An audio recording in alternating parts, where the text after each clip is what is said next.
બીજો આપણે ભણવાની શરૂઆત તો કરી હતી, પછી ભણ્યા નતા.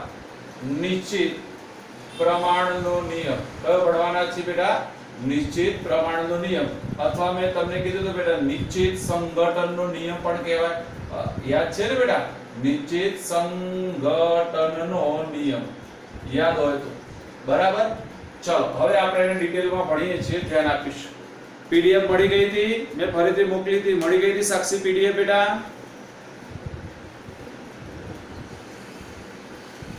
ચલો હવે જો ધ્યાન, નિશ્ચિત પ્રમાણનો નિયમ કોને આપ્યો? તો પહેલું એનું નામ આપવાનું બેટા. આ નિયમ જોસેફ પ્રાઉસ્ટે આપ્યો બેટા. નામ યાદ રાખજો. કોને આપ્યો બેટા? જોસેફ પ્રાઉસ્ટે. નામ તૈયાર કરો ચલાડોમાં દીકરાઓ. આ નિયમ કોને આપ્યો બેટા? જોસેફ પ્રાઉસ્ટે. કોને આપ્યો બેટા? કોને આપ્યો બેટા? જોસેફ પ્રાઉસ્ટે. કોને આપ્યો બેટા? જોસેફ પ્રાઉસ્ટે. જો નિયમ શું કહે છે? નામ જ છે નિશ્ચિત. નિશ્ચિત તો મતલબ થાય બેટા નક્કી. તો એનો મતલબ આવો થાય, એનો નિયમ કોઈ પણ સંયોજનમાં રહેલા તત્વોનું દળ પ્રમાણ નિશ્ચિત હોય છે. ચલો તૈયાર કરો માં દીકરાઓ. શું નિયમ છે બેટા? કોઈ પણ સંયોજનમાં રહેલા તત્વોનું દળ પ્રમાણ નિશ્ચિત હોય છે. ચલો તૈયાર કરો. શું હશે? કોઈ પણ સંયોજનમાં રહેલા તત્વોનું દળ પ્રમાણ નિશ્ચિત હોય છે. એટલે આપણે કોઈ પણ સંયોજન લઈએ, જો એના માટે જોસેફ પ્રાઉસ્ટે શું કર્યું બેટા? એક પ્રયોગ કર્યો, જો તમને સમજાવું છું, સમજી લો બેટા. એને કોપર કાર્બોનેટ લીધો બેટા. શું લીધો બેટા? Copper carbonate. જો એનું અણુસૂત્ર, હા જો બેટા કોપર કાર્બોનેટ નું આપણે અણુસૂત્ર તૈયાર કરવાનું. એનું અણુસૂત્ર થાય બેટા CuCO3 થાય. શું થઈ જશે બેટા? CuCO3. શું થશે બેટા? હવે એને શું કર્યું બેટા? જો આ કોપર કાર્બોનેટ હતો ને, એને બે જગ્યાએથી લીધો. બધા ધ્યાન આપજો એટલે આવડી જાય બેટા. જો એને પહેલો કોપર કાર્બોનેટ કુદરતમાંથી મેળવ્યો, એટલે જ્યાંથી કુદરતમાંથી મળી આવતો તો ત્યાંથી એ લઈ આવ્યો. બીજો એને પ્રયોગશાળામાં જાતે બનાવ્યો, જેને બોલાય બેટા સંશ્લેષિત બોલાય. શું બોલાય બેટા? સંશ્લેષિત. સંશ્લેષિત નું બીજું, હા એનું બીજું નામ થાય માનવ સર્જિત કહેવાય. શું કહેવાય બેટા? માનવ સર્જિત. શું કહેવાય? માનવ સર્જિત. ઓકે. હવે એને શું કર્યું? જો બેટા એમાં એને કોપર, આમાં ત્રણ તત્વો છે. કોપર છે, બીજું કોણ છે બેટા? કાર્બન, અને ત્રીજું છે બેટા ઓક્સિજન. એનું એને ટકા, હા ચલો આપણે ટકાવારી શોધવાના દાખલા ગણ્યા હતા, તો ટકાવારી એને નક્કી કરી. આ છે ટકાવારી શોધી હતી આપણે બેટા. કોઈ પણ તત્વમાં રહેલા સંયોજન, હા તો એને એની ટકાવારી દેખી. તો એને શું કર્યું? કુદરતમાંથી જે કોપર કાર્બોનેટ લીધો, એમાં એને કોપરનું પ્રમાણ કેટલું મળ્યું? તો યાદ રાખો બેટા 51.35%. કેટલું મળ્યું કોપરનું પ્રમાણ? 51.35%. કાર્બનમાં મળ્યું 9.74%. કેટલું મળ્યું બેટા? 9.74%. અને ઓક્સિજનમાં મળ્યું બેટા 38.91%. કેટલું મળ્યું બેટા? 38.91%. ઓકે. અને માનવ સર્જિત જે કોપર કાર્બોનેટ બનાવે એમાં પણ એને સેમ મળ્યું. એટલે કોપરમાં મળ્યું 51.35%, કાર્બનમાં મળ્યું બેટા 9.74% અને ઓક્સિજનમાં મળ્યું 38.91%. અને આના ઉપર તેને સાબિત કર્યું કે તમે કોપર કાર્બોનેટ ઘરે બનાવો, પ્રયોગશાળામાં બનાવો, કુદરતમાંથી લાવો, એમાં કોપર કાર્બોનેટ બન્યો હોય તો એમાં તત્વોનું દળ પ્રમાણ નક્કી જ હોય, કદી પણ બદલાય નહીં. એની આ સાબિતી હતી. બોલો ખબર પડી ગઈ? એટલે જો તમને આ પ્રશ્ન પૂછાય બેટા, તો એમાં પહેલું આ લખવાનું કે ભાઈ આ નિયમ જોસેફ પ્રાઉસ્ટે રજૂ કર્યો હતો. પછી તમારે વાક્ય રચના એટલે નિયમ આવે. નિયમ શું? ના આની સાલ નથી બેટા. ડન? હા એટલે આપણે સાલ લખવાની નહીં. પછી આપણે યાદ રાખવાનું નિયમ. તો નિયમ શું આવશે બેટા? કોઈ પણ સંયોજનમાં રહેલા તત્વોનું દળ પ્રમાણ નિશ્ચિત હોય છે. શું હશે? કોઈ પણ સંયોજનમાં રહેલા તત્વોનું દળ પ્રમાણ નિશ્ચિત હોય છે. પછી આપણે લખવાનું, હા પછી આપણે લખવાનું હોય જોસેફ પ્રાઉસ્ટે કોપર કાર્બોનેટને કુદરતમાંથી અને સંશ્લેષ રીતે મેળવી તેનું અવલોકન કર્યું, જેના પરિણામો નીચે મુજબ છે. અને પછી આપણે કોષ્ટક દોરી દેવાનું. બોલો આવડે કે ના આવડે? આવડે? તો બોલો પ્રશ્ન આવડી ગયો 2 માર્ક્સ.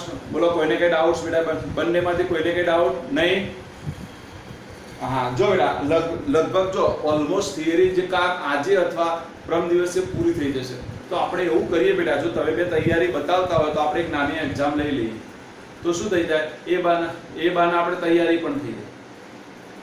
બરાબર ને બેટા? ઓકે, ચલો બોલો. એટલે બે નિયમો આવડી ગયા. કયા બે નિયમો આવડી ગયા માં દીકરાઓ? બોલો હડો. પહેલો દળ સંચયનો નિયમ અને બીજો કયો આવડ્યો? અને બીજો નિશ્ચિત પ્રમાણનો. ઓકે, ચલો.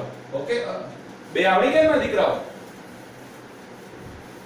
ચલો હવે ત્રીજો લખું બેટા, ગુણક પ્રમાણનો નિયમ. કયો ભણીશું બેટા? ગુણક પ્રમાણનો નિયમ. હા, જો હવે તમે બંને બેટા નીટ વાળા છો. નીટ વાળા માટે આ નિયમ અગત્ય. કેમ? એનો નિયમ પણ કહીશ, ગુણક પ્રમાણનો નિયમ, એનું રીઝન પણ કહીશ. એટલે અહીંયા હું કૌંસમાં લખી દઉં છું નીટ. એટલા માટે લખું છું બેટા, આના એમસીક્યુ પૂછાય છે. કેવું કે નીચેનામાંથી કયા ગુણક પ્રમાણના નિયમનું પાલન કરે છે? તો તમને કેવી રીતે ખબર પડે કે આ ગુણક નિયમના પાલન કરે છે કે સંયોજિત ભાર? બેમાંથી એકનું હશે, હશે ને હશે. કાં તો ગુણક પ્રમાણનો હશે, કાં તો સંયોજિત ભારનો આવશે. તો તમને શીખવાડું છું, એની રીત પણ શીખવાડું છું. બરાબર? એની શોર્ટ સ્કીમ શીખવાડું છું. ધ્યાન આપો બેટા. પહેલા આપણે નિયમ, આ નિયમ કોને અને કઈ સાલમાં રજૂ કર્યો એની વાત કરીએ. તો આ નિયમ બેટા આપણા ભાઈબંધ ડાલ્ટને રજૂ કર્યો હતો. આપણે ડાલ્ટન વાળા 9 માંથી યાદ આવે છે, ખબર છે ને? આપણો ભાઈબંધ છે. અને ડાલ્ટને આ નિયમ ઈસવીસન 1803 માં રજૂ કર્યો. કઈ સાલમાં બેટા? 1803 માં. તો ચલો પહેલું આવડી ગયું. કે ગુણક પ્રમાણનો નિયમ ઈસવીસન 1803 માં ડાલ્ટને રજૂ કર્યો હતો. આવડી ગયું પહેલું વાક્ય. શું આવશે બોલો? ઈસવીસન 1803 માં ડાલ્ટને આ નિયમ રજૂ કર્યો. હા, જો હવે આ નિયમ છે ને એ થોડો સમજવા જેવો છે. એની વાક્ય રચના થોડી અટપટી છે અને તમે એને સમજો નહીં ને તો એનો જવાબ નહીં લખી શકો મારા દીકરા. એટલે જો હું આખો બોલું છું પહેલા સમજી લો બધા. બરાબર? જો નિયમ આવો છે બેટા, બરાબર? નિયમ લખી દો. જ્યારે બે તત્વો સંયોજાઈને એક કરતા વધારે સંયોજન બનાવે છે ત્યારે, ચલો પહેલી આપણે આટલી શરત ભણીશું, પછી આગળનો નિયમ. જો એને પહેલી શું કીધું બેટા? જ્યારે બે તત્વો સંયોજાઈને એક કરતા વધારે સંયોજન બનાવે છે ત્યારે. એટલે એનો મતલબ કે બંને સંયોજનમાં તત્વો સમાન છે પણ સંયોજનો કેવા છે બેટા? જુદા જુદા છે. કેવા છે બેટા? જુદા જુદા. એના માટે વાત છે, બીજા માટે વાત નથી બેટા. એટલે જો ફરીથી, જ્યારે બે તત્વો સંયોજાઈને એક કરતા વધારે સંયોજન બનાવે છે ત્યારે. પહેલું વાક્ય શું આવશે બેટા? બોલો. જ્યારે બે તત્વો સંયોજાઈને એક કરતા વધારે સંયોજન બનાવે છે ત્યારે એક તત્વના, જો યાદ રાખો બહુ નિયમ છે, ધીમે ધીમે એક તત્વના દળ પછી અલ્પવિરામ બીજા તત્વના, બરાબર, સંયોજાતા. ચલો બધા તૈયાર કરીશું, બરાબર? થોડું ધીમે ધીમે. સંયોજાતા નિશ્ચિત દળ સાથે જોડાય છે ત્યારે તે નાની પૂર્ણાંક સંખ્યાના ગુણોત્તરમાં હોય છે. જો બહુ અટપટો નિયમ છે, અત્યાર સુધી ભણાય ને એના કરતા સૌથી અટપટો નિયમ આવે છે. જો બોલું છું તૈયાર કરવાનું. જ્યારે બે તત્વો સંયોજાઈને એક કરતા વધારે સંયોજન બનાવે છે ત્યારે એક તત્વના દળ બીજા તત્વના સંયોજાતા નિશ્ચિત દળ સાથે જોડાય છે ત્યારે તે નાની પૂર્ણાંક સંખ્યાના ગુણોત્તરમાં હોય છે. જો પેલા સમજાવો તો ખબર પડશે, નહીં તો ખબર નહીં પડવાની. ચલો હું તમને કહી દઉં બેટા, જો પેલા સમજાવી દઉં. આપણે લઈ લઈએ H2 + O2. તો આપણે ખબર, ચલો H2 + O2 ભેગા થઈને બેટા પાણી બનાવે. શું બનાવે બેટા? પાણી. સમજજો બધા. અને બીજું છે કે H2 + O2 ભેગા થઈ અને હાઇડ્રોજન પેરોક્સાઇડ પણ બનાવે. H2O2 જેને શું? Hydrogen peroxide. આને શું બોલાવે બેટા? Hydrogen peroxide. નામ લખો. હા, નામ યાદ રાખીશું માં દીકરાઓ, હાઇડ્રોજન પેરોક્સાઇડ. ચલો હવે બેલેન્સ કરતા આવડે માં દીકરાઓ? જો આ તો બેલેન્સ છે જ ઓલરેડી. પણ આને બેલેન્સ કરવો હોય તો આને અડધો કરી નાખો. આ 2 છે એમ 1 કરી નાખો તો થઈ ગયું. અડધો કરી નાખ્યો. જો 2 વડે ગુણો કાં તો અડધો કરી નાખો તો એ ચાલે. 2 ઓપ્શન છે બેટા. બરાબર? ચાલે ચાલે બેટા. હવે 10માની પદ્ધતિ જુદી હતી ને 11માં થોડો અપૂર્ણાંક ચાલે. હવે જો ધ્યાન આપો. ચલો હવે બધાના આણ્વીય દળ લખો. હળો માં દીકરાઓ આણ્વીય દળ લખવાના. જો આ H2 નું આણ્વીય દળ કેટલું થાય? 2 ગ્રામ પ્રતિ મોલ થાય કે ન થાય બેટા? થશે ને. ચલો હવે O2 એટલે 16 દુ કેટલા? 32. પણ એને પાછા 1/2 એટલે 16 ગ્રામ થઈ જાય કે ના થઈ જાય બેટા? ચલો આનું જરૂર નથી, આની જરૂર નથી H2. ચલો આ બાદ લખો તો H2 ના કેટલા? 2 ગ્રામ પ્રતિ મોલ અને O2 ના કેટલા બેટા? 32 ગ્રામ પ્રતિ મોલ થશે. જો હવે બધા ધ્યાન આપજો. હવે હું તને આખો નિયમ સમજાવું. જો એને પહેલું શું કીધું? જ્યારે બે તત્વો સંયોજાઈને એક કરતા વધારે સંયોજન બનાવે છે ત્યારે જો H2 અને O2 બે તત્વો સંયોજાય એક કરતા વધારે સંયોજનો બનાવ્યા. જો એકે પાણી બનાવ્યું અને બીજાએ શું બનાવ્યું બેટા? હાઇડ્રોજન પેરોક્સાઇડ બનાવ્યું. ત્યારે એક તત્વના દળ એક તત્વ જો આપણે H2 નું દળ કોમન લીધું બંનેમાં 2 ગ્રામ 2 ગ્રામ દેખાય છે બેટા? જો બંનેમાં H2 કેટલા ગ્રામ છે? 2 ગ્રામ. તો એક તત્વના દળ બીજા તત્વના સંયોજકતા નિશ્ચિત દળ. જો બીજું તત્વ કયું છે બેટા? ઓક્સિજન છે. તો એકમાં ઓક્સિજન કેટલા પ્રમાણમાં છે? 16 માં. અને બીજામાં ઓક્સિજન કેટલો છે બેટા? 32 છે. તો ચલો આનો ભાગાકાર કરીએ. 16 ભાગ્યા 32 કરીએ તો જવાબ 1/2 આવે કે ના આવે બેટા? તો જો આવી ગયો. જો નિશ્ચિત દળ સાથે જોડાય છે ત્યારે તે નાની પૂર્ણાંક સંખ્યાના ગુણોત્તરમાં હોય છે. આ કે નાની પૂર્ણાંક સંખ્યા 1/2. હા હું હજુ કહું છું બેટા થોડો અટપટો છે પણ સમજવાનું છે. એના ઉદાહરણ લઈએ તો જ ખબર પડે. હા ફરી એક વખત નહીં 2 વખત એક વખત નહીં 2 વખત સમજાવો. 2 વખત સમજાવો. ધ્યાન આપો. તું પેલા વિડિયો ચાલુ કર. ભલે તારે પાઘડી બાંધી લે ને વિડિયો ચાલુ કર. ચાલુ કર. હા હા મને ખબર પડે ને બેટા તું ભણે છે કે નહીં ભણે. નકર તું ભાઈ ખાતા ભણતી હોય મારું કરવાનું. અમારે એવું હતું 12માં વાળો 10માં વાળો હર્ષિલ નહીં પણ આપણે 9માં હતો ખરો ગોડો શ્રદ્ધા વાળો પેલો લાલ ટોમેટા વાળો ને એ મારો બેટો રોજ ઓનલાઈન ઉપર કાં તો હિંચકા પર સુઈ જાય કાં તો ઘરમાં સુઈ જાય લેક્ચર પર. હમણાં તો ખાતા પકડે તો હારા. એટલે એવો હોય ને. જો બેટા હવે સમજી લો. બધા સમજો. હું તમે કહેશો તો 2 ની 3 વખત સમજાય બેટા. ભલે આપણે એક નિયમ ભણીશું પણ સોલિડ ભણવાનું. જો શું કીધું? જ્યારે બે તત્વો સંયોજાઈને એક કરતા વધારે સંયોજન બનાવે. તો જો બે તત્વો થયા કયા થયા? H2 અને O2.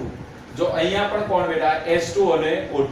તો બે તત્વો સંયોજન એક કરતા વધારે સંયોજન બનાવે. એક કરતા વધારે સંયોજન બનાવે. પાણી એ બનાવે છે અને હાઇડ્રોજન પેરોક્સાઇડ પણ બનાવે છે. શું બનાવે છે બેટા? પાણી પણ બનાવે છે અને બીજું શું બનાવે છે? હાઇડ્રોજન પેરોક્સાઇડ પણ બનાવે. હવે દેખો એને શું કીધું? બનાવે ત્યારે એક તત્વનું દળ એટલે તમારે બંનેમાં એક તત્વનું દળ કોમન રાખવાનું. જો આપણે કોમન કોનું રાખ્યું? હાઇડ્રોજન. જો અહીંયા પણ 2 ગ્રામ અને અહીંયા પણ 2 ગ્રામ રાખ્યું કોમન રાખ્યું. એટલે જો એક તત્વના દળ એ એક તત્વ કયું? હાઇડ્રોજન બીજા તત્વના સંયોજકતા નિશ્ચિત દળ સાથે. બીજું તત્વ કયું હતું મારું? ઓક્સિજન. તો એકમાં ઓક્સિજન કેટલો હતો? 16 ગ્રામ. બીજામાં ઓક્સિજન કેટલો હતો બેટા? 32 ગ્રામ હતો. હા હવે એનો ભાગાકાર કરો. 16 ભાગ્યા 32 કરો તો 16 ભાગ ચલાવીએ તો ઉપર 16 એકા 16 ને નીચે 16 દુ કેટલા આવશે? 32 આવે કે ના આવે? હા તો એનો બધો ગુણોત્તર કેટલો થઈ ગયો? 1/2 થઈ ગયો કે ના થઈ ગયો? હા તો જો એને જોડાય ત્યારે તે નાની પૂર્ણાંક સંખ્યાના ગુણોત્તરમાં હોય. એટલે એનો ગુણોત્તર હંમેશા નાની સંખ્યામાં હોય કદી મોટી સંખ્યામાં હોય નહીં. બોલો પડી ખબર? હવે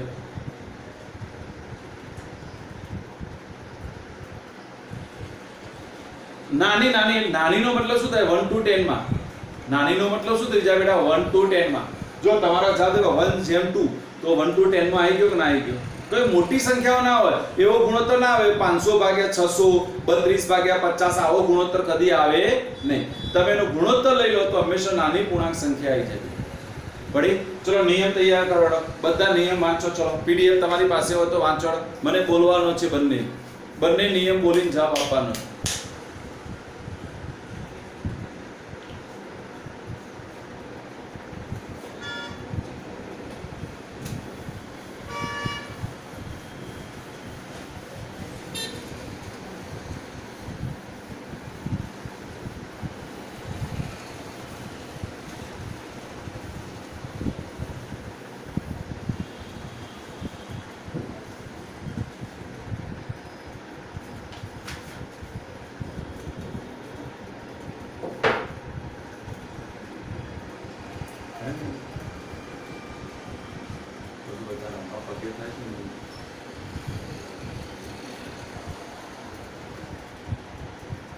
परम कारण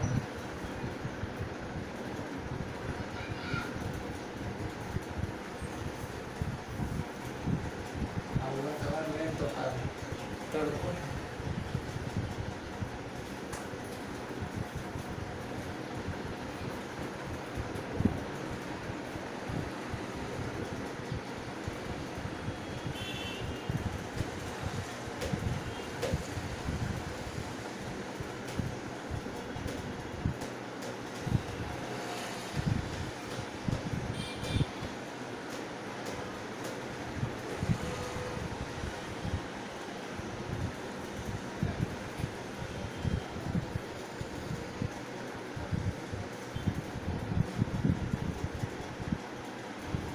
આવડ્યો બંનેમાંથી કોને આવડ્યો?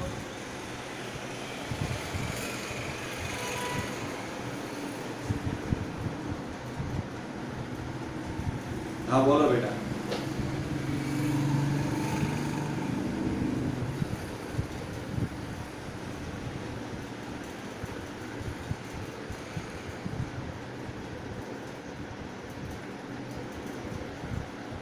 નાની નાની પૂર્ણાંક સંખ્યા હોય છે તો નાની સંખ્યાના પૂર્ણાંક ગુણોત્તર. Very nice. ચલો કરીશું.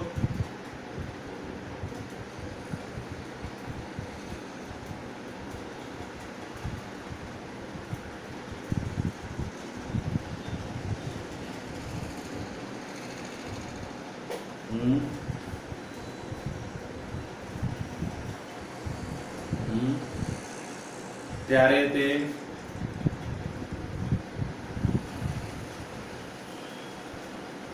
Very nice. બોલો આવડી ગયું કે ના આવડી ગયું? થોડી મહેનત કરવી પડે, આવડી જાય બેટા, 100% આવડી જાય.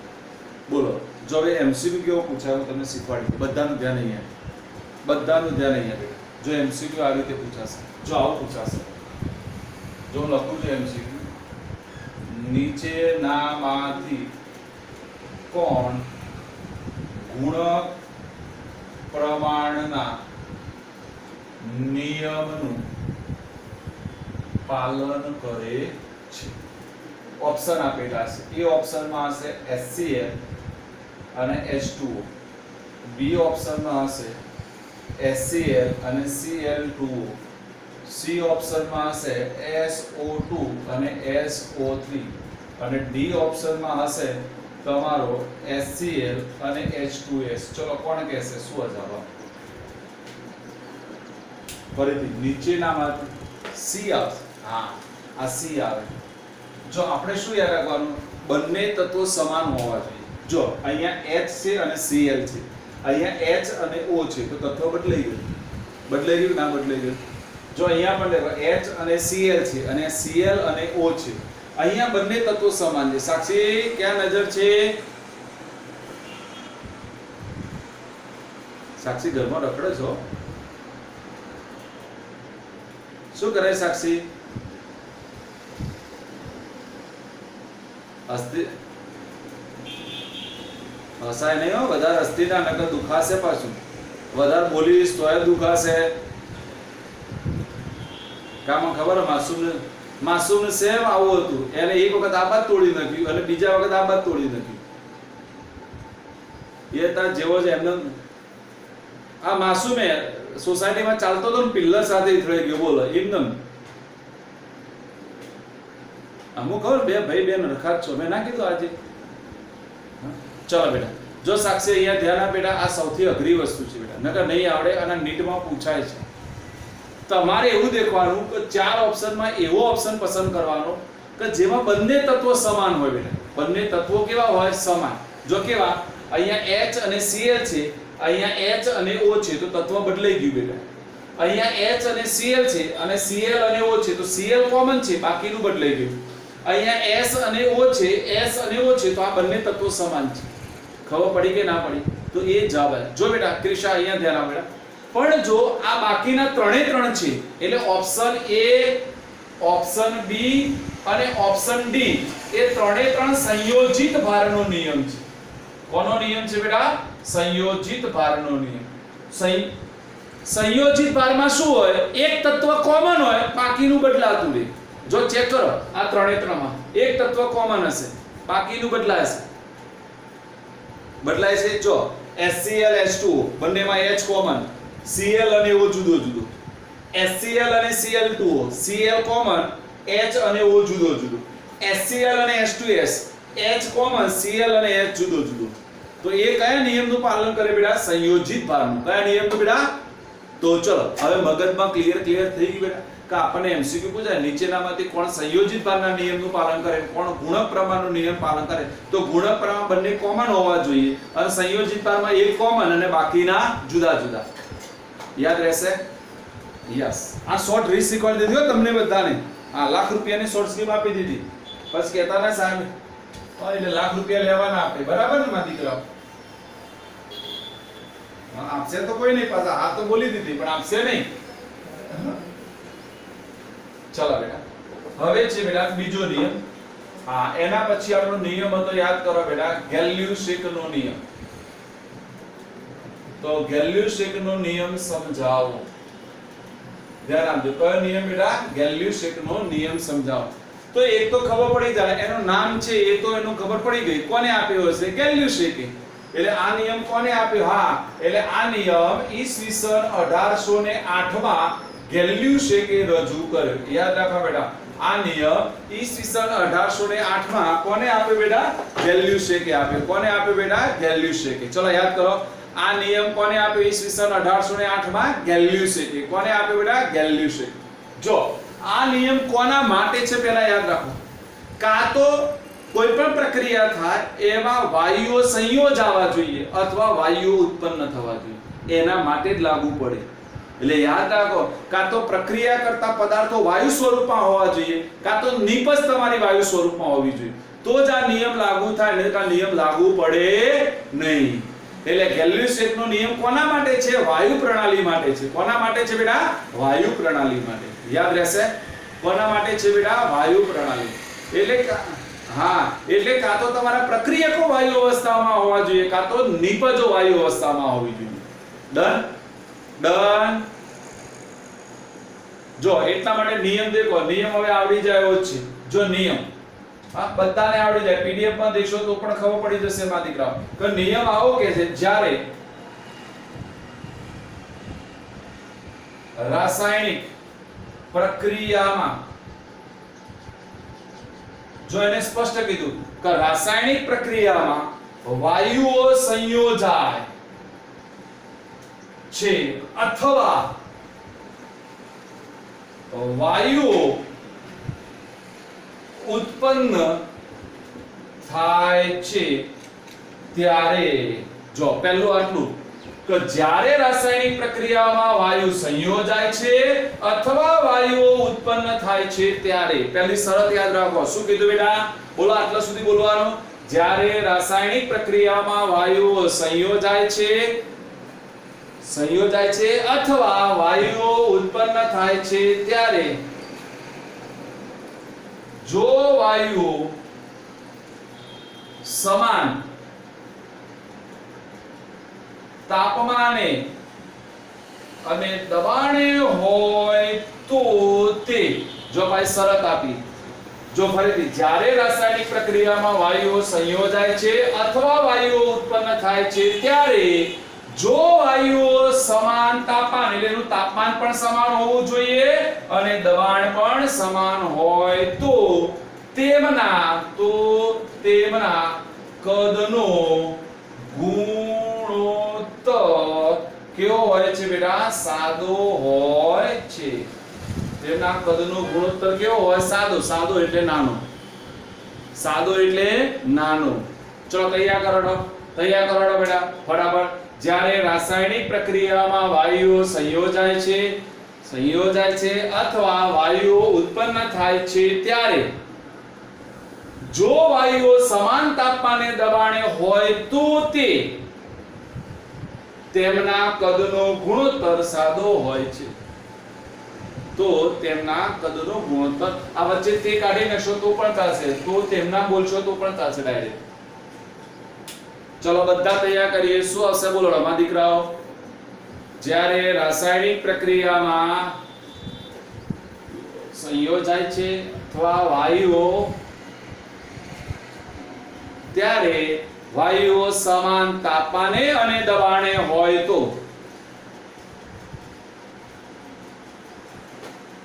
આવડી જાય એવું જ છે.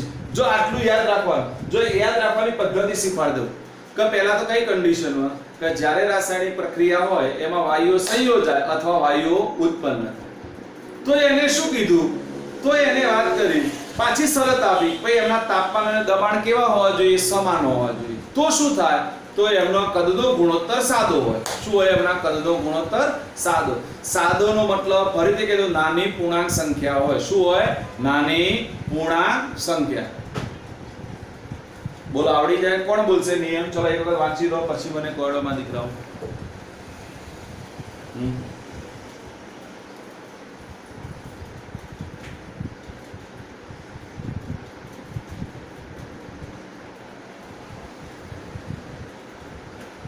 Very nice અફલાતુન.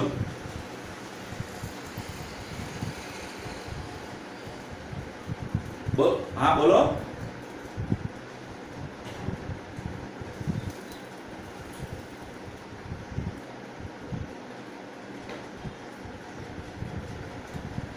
Very nice. બોલો આવડી ગયું ના આવડી ગયું? હવે આપણે એનું એક્ઝામ્પલ આપવાનું. જો હું એક્ઝામ્પલ આપતા શીખવાડું. આપણે એક્ઝામ્પલ હંમેશા જો હાઇડ્રોજન વાયુનું ઓક્સિજન વાયુનું જ આપવાનું. એટલે જો બેટા આવું લઈ લેવાનું કે બેટા હું H2 અને O2 પ્રક્રિયા કરું બેટા, તો આપણને ખબર પાણી મળશે કે નહીં મળે બેટા?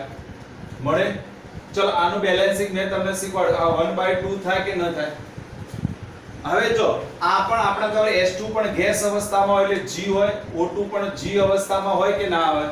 તો જો આવી ગયું જ્યારે વાયુઓ સંયોજાય ત્યારે. તો એને શું કીધું? જો એ સાદી તરત ખબર જાય. ચલો મને કોઈ કહેશે કે હું બેટા હાઇડ્રોજન હું 100 ml લઈ લઉં.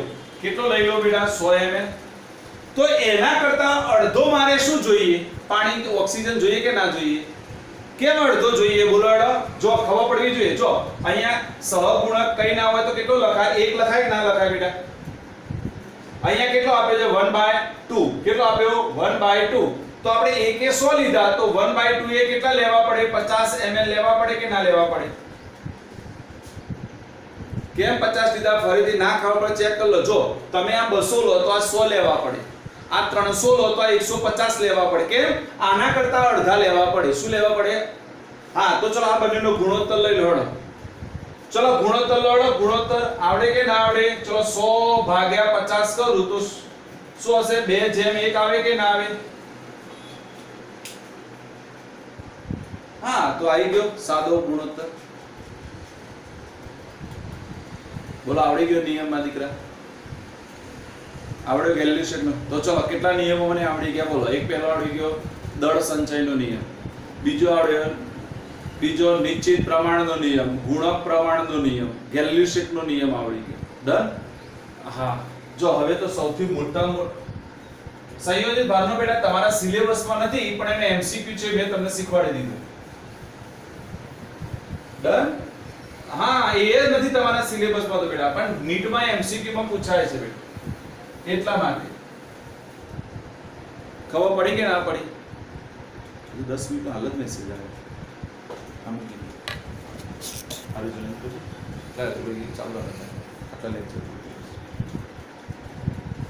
ડન. એટલે યાદ રાખીશું બેટા તમારા સિલેબસમાં તો અમુક છે જ નહીં ગુજરાત બોર્ડમાં તો બેટા, પણ હું બધું સાથે સાથે લઈ લઉં છું નીટનું બેટા, એટલે તમને તકલીફ ના પડે. પડી ખબર કે ના પડી માં દીકાઓ? ચલો બેટા હવે ધ્યાન આપજો. એવોગેડ્રોનો નિયમ સૌથી સરળમાં સરળ કોઈ નિયમ હોય તો એવોગેડ્રોનો બેટા. એવોગેડ્રોનો નિયમ. તો ચલો પહેલા તો મને ખબર હોવી જોઈએ કે એવોગેડ્રોનો નિયમ કોને આપ્યો? તો નામ જ છે એવોગેડ્રો. કોને આપ્યો બેટા? એવોગેડ્રો. સાલ યાદ રાખીશું. ઈસવીસન 1811 માં આપ્યો. કઈ સાલમાં આપ્યો બેટા? ઈસવીસન 1811. જો હવે બધાને કહું છું સાંભળી લેજો. કોઈ જગ્યાએ તમને સાલ યાદ ના હોય તો લખવાની નહીં બેટા, કારણ સાલ લખવી જરૂરી નથી. ફરી કહી સાલ લખવી જરૂરી નથી. ડન. પણ ભૂલે છે કે ખોટી નહીં લખવાની. ના એ બધા ગયા, એ એસએસ ની મેસેજ ગયું આપું સાલ વાઈઝ વાળું. બરાબર બેટા? ડન? ઓકે ચાલો બેટા, જો સૌથી સાદામાં સાદો નિયમ અને સૌથી સરળમાં સરળ નિયમ હોય તો એવોગેડ્રો. ચલો કોને આપે બેટા? એવોગેડ્રો એ આપ્યો. કઈ સાલમાં આપ્યો બોલાવડા ફટાફટ આવડી જાય. કઈ સાલમાં આપ્યો? 1811 માં. કઈ સાલમાં આપ્યો બેટા? 1811 માં. ચલો નિયમ શું છે? તો નિયમ દેખો બેટા, સમાન તાપમાને અને દબાણે, ધ્યાન આપીશ બેટા, સમાન તાપમાને અને દબાણે સમાન કદના વાયુઓમાં અણુઓની સંખ્યા સમાન હોય છે. ચલો બોલાડો મારી સાથે બેટા. શું આવશે? સમાન તાપમાને અને દબાણે સમાન કદના વાયુઓમાં અણુઓની સંખ્યા સમાન હોય છે. વન્સ અગેન, સમાન તાપમાને અને દબાણે સમાન કદના વાયુઓમાં અણુઓની સંખ્યા સમાન હોય છે.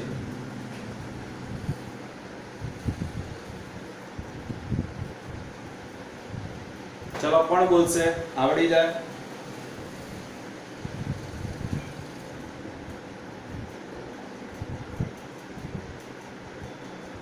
બરાબર. સાક્ષી કોઈ હેરાન કરે છે બાપડી? કોણ હેરાન કરે? સાક્ષી એને પકડી એકદા લે અહીંયા પૂરી દઉં મારા ઘરમાં.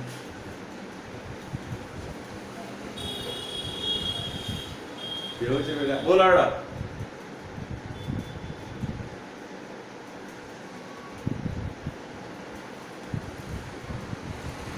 જો બેટા હવે આના ઉપરથી એમસીક્યુ પૂછાશો બેટા, હું તમને શીખવાડું. જો એમસીક્યુ બનાવતા શીખવાડો, જો તમને બધું સાથે સાથે શીખવાડું શું મારા દીકરાઓ?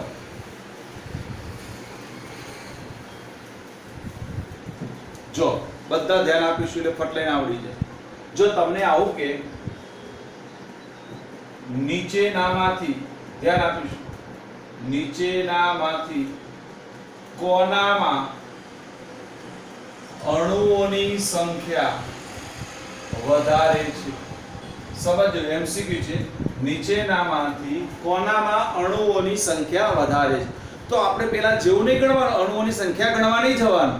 આમ તો આપણે અણુઓની સંખ્યા ગણવા માટે શું ગણવું પડે? પેલા આણ્વીય દળ ગણવું પડે, મોલ ગણવા પડે, અણુઓની સંખ્યા ગણવી પડે, એટલું ગણવું પડે. પણ તમે સાદી રીત શીખવાડું. જો શીખી લો બધા બેટા. તમને આવું આપેલું હોય, આપેલું 11 ગ્રામ CO2, બીજો ઓપ્શન આપેલો હોય 20 ગ્રામ NaOH, ત્રીજો ઓપ્શન આપેલો હોય 63 ગ્રામ HNO3 અને ચોથો એટલે ડી ઓપ્શન આપેલો હોય આપણને 196 ગ્રામ H2SO4 આપેલું હોય. આવું બેટા તો તમને ખબર કઈ રીતે પડશે અણુઓની સંખ્યા કોના વધારે હોય? તો જો સીધી શોર્ટ રીત હોય, બધા ધ્યાન આપીશું. બધાના આણ્વીય દળ ગણી દેવાના. શું ગણી દેવાના? આણ્વીય દળ સીધા ગણવાના. જો કેવી રીતે? કાર્બન ડાયોક્સાઇડ, કાર્બનના 12 અને ઓક્સિજનના 16 દુ 32 એટલે આનું આણ્વીય દળ થાય 44. કેટલું થાય બેટા? હેલો બતાવી ચાલો જતું ટાઈમ પૂરો થયો. હા. હેલો પેલો બ્લૂટૂથ નો પ્રોબ્લેમ નથી. હા બેટા